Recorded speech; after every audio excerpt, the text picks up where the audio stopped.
Welcome UK online classes Jhajha में आपका स्वागत है। आज हम वर्ग 12th का हिंदी पाठ 2 उसने कहा था कहानी जो लिखी गई है चंद्रधर शर्मा गुलेरी के द्वारा, उस कहानी का कुछ हम ऑब्जेक्टिव आपको बता रहे हैं। यह ऑब्जेक्टिव आपके एग्ज़ाम 2024 के लिए महत्वपूर्ण होगा। तो चलते हैं बिना समय बर्बाद किए हुए क्वेश्चन की ओर। सबसे पहला क्वेश्चन जो है, यह जो चंद्रधर शर्मा गुलेरी जो हैं उसने कहा था कहानी लिखे थे, उसने कहा था कहानी के कहानीकार चंद्रधर शर्मा गुलेरी। चंद्रधर शर्मा गुलेरी जो हैं, चंद्रधर शर्मा गुलेरी का जो जन्म हुआ था 7 जुलाई 1883 में उनका जन्म हुआ था। चंद्रधर शर्मा गुलेरी का जन्म 7 जुलाई 1883 ईस्वी में हुआ था और इनका निधन 12 सितंबर 1922 में तेज बुखार के कारण 39 वर्ष की अवस्था में हो गया था। तेज बुखार, बहुत ज़्यादा सीरियस बुखार के कारण इनका निधन हो गया था। इनका जन्म जो स्थान है जयपुर राजस्थान, जयपुर राजस्थान, जिसे जयपुर को हम गुलाबों के शहर के नाम से भी जाना जाता है।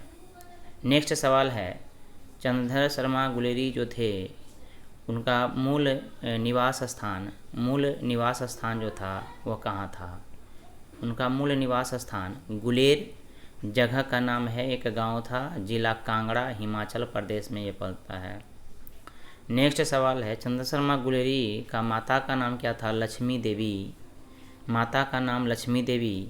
चंद्रधर शर्मा गुलेरी के पिता का नाम क्या था। तो पंडित शिवराम शास्त्री, पंडित शिवराम शास्त्री इनके पिता का नाम।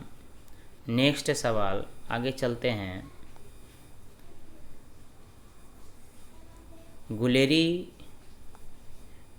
जी का शिक्षा किस भाषा में हुई थी। तो संस्कृत की शिक्षा इलाहाबाद से, कलकत्ता से उन्होंने मैट्रिक की पढ़ाई किया था और कलकत्ता विश्वविद्यालय से उन्होंने इंटर की पढ़ाई 1901 में किया था और इलाहाबाद विश्वविद्यालय से उन्होंने बीए की पढ़ाई किए थे 1903 में उन्होंने किए थे। जयपुर में संस्कृत विभाग के ये अध्यक्ष के रूप में काम किए थे 1916 में। नेक्स्ट सवाल, हिंदी कहानी के विकास में, हिंदी कहानी के विकास में मील का पत्थर, हिंदी कहानी के विकास में मील का पत्थर कौन सी कहानी मानी जाती है। तो ये उसने कहा था जो कहानी है उसे मील का पत्थर माना गया है। ऐसा कहानी आज तक किसी ने न देखा न सुना।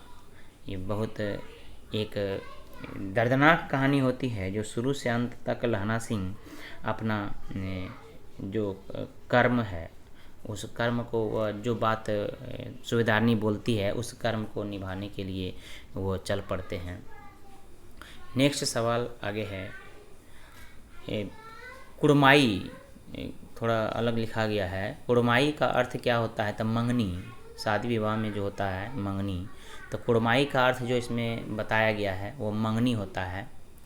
नेक्स्ट सवाल है, बिना फेरे घोड़े बिगड़ता नहीं और बिना लड़े सिपाही, यह जो बात, ये पंक्ति जो है वो कौन सी कहानी से लिया गया है। कभी कभी ऐसा भी सवाल दे देता है, कहीं से उठा के कुछ भी दे दिया जाता है, तो बारीकी ढंग से आपको देखना पड़ेगा। उसने कहा था, क्योंकि बिना फेरे घोड़े बिगड़ता नहीं और बिना लड़े सिपाही, तो यह बात जो कही गई थी उसने कहा था, कहानी में कहा गया था। यह बात जो कहा था लहना सिंह जी कहे थे। गुलेरी जी किस सदी के लेखक माने जाते हैं। तो ये 20वीं सदी के ये लेखक माने जाते हैं, 20वीं सदी के ये कहानीकार हैं। नेक्स्ट सवाल आगे चलते हैं। गुलेरी जी कुल कितनी कहानी लिखे। तो इन्होंने जो कहानी लिखा वह 3 कहानी लिखा था। गुलेरी जी ने कुल कहानी जो प्रकाशित हुआ वो 3 कहानी प्रकाशित हुआ। उसने कहा था कहानी में नायक यानी हीरो के रूप में कौन पात्र दिखलाया गया है। तो लहना सिंह को इस पात्र का हीरो माना गया है कि इन्होंने जो किया शायद कोई कर सके, बहुत बेहतरीन रूप से उन्होंने अपना फर्ज निभाने का काम किया। वो नेक्स्ट सवाल आपका, उसने कहा था कैसी कहानी है? ये युद्ध लेवल की कहानी है, दिव्य प्रेम की कहानी है और प्रेम पर बलिदान होने की एक कहानी है। ये तीनों रूप में ये विख्यात हुई कहानी। उसने कहा था कहानी में किस शहर का चित्रण किया गया है? कौन से शहर के बारे में इसमें चित्रण किया गया है जहाँ लहना सिंह और सूबेदारनी का जो मिलन होता है? तो अमृतसर के बाज़ार में दोनों का मिलन होता है। नेक्स्ट सवाल है लहना सिंह का गांव का नाम क्या था? तो लड़की जब मिली थी तो यानी लहना सिंह उस लड़की का गांव का नाम पूछा था और लड़की भी लहना सिंह से गांव का नाम पूछ दिया था। तो लहना सिंह का गांव का नाम था मांझे। लहना सिंह का गांव का नाम क्या था? तो मांझे था। और सूबेदारनी जो थी उनका घर मांझे और इनका था मंगरे। लहना सिंह किस पद पे था? तो जमादार। पुलिस पद रैंक जो होता है वो जमादार के पद पर लहना सिंह कार्यरत थे, काम कर रहे थे। लहना सिंह का मौत किसकी गोद में हुआ?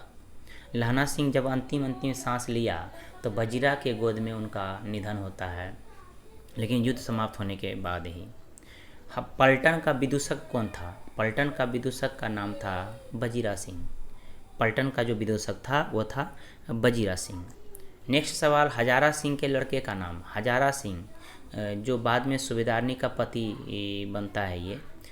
हजारा सिंह के लड़के का नाम बोधा सिंह था, यानी बोधा सिंह और हजारा सिंह दोनों बाप और बेटा था और दोनों फौज में ही था।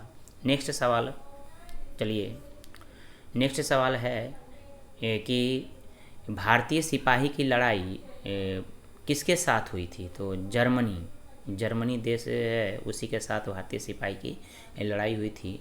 जर्मन पलटन को किसने मारा? तो जर्मन पलटन को लहना सिंह जो था नायक के रूप में वही मारकर उसको गिरा दिया था।